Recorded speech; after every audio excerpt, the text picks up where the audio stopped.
I was one of those guys. You know, the good church kid that didn't have a backstory.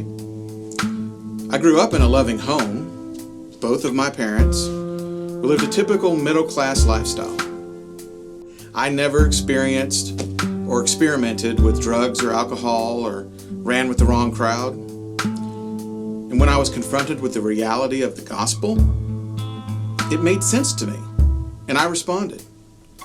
June 13th, 1983. I was at the Youth Evangelism Conference in San Antonio, Texas, and I walked down from the upper deck seat that I was in the arena and filled out a card that indicated I wanted to follow Christ.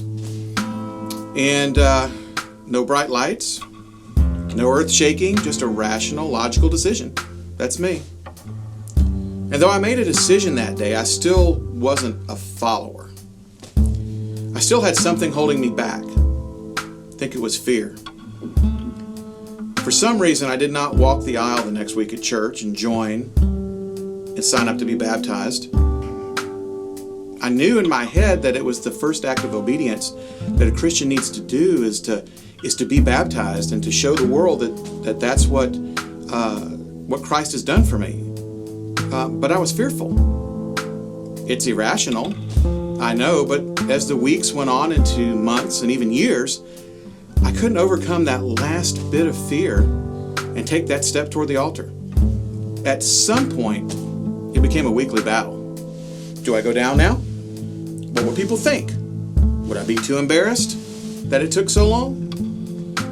My heart beat a little faster during every invitation song as I struggled with myself.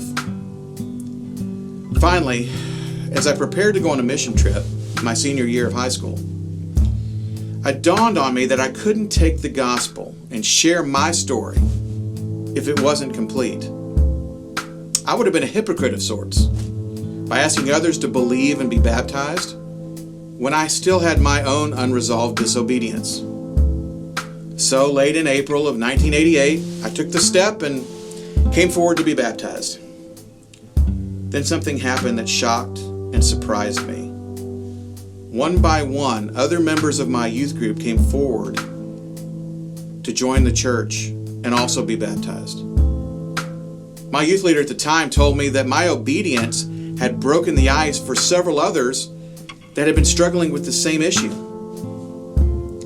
Some even indicated that when they saw me come forward, somebody who they thought had already been obedient, it caused them to reassess their own situation and discovered they didn't even have a relationship with Christ. I never considered myself an influencer before.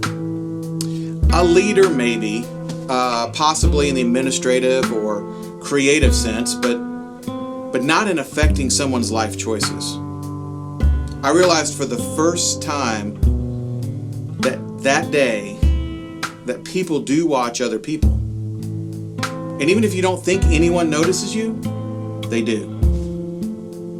So for me, even though I don't have a glorious story of redemption from the depths of depravity, I can testify that disobedience comes in all forms. And choosing to obey does have its rewards. Now, life is not all sunshine and roses, and even for a good church kid, but it is far more bearable and worthwhile knowing that God has my back. Because I just both decided to and actually followed Him. My name is Chris Levine, and my tab has been paid.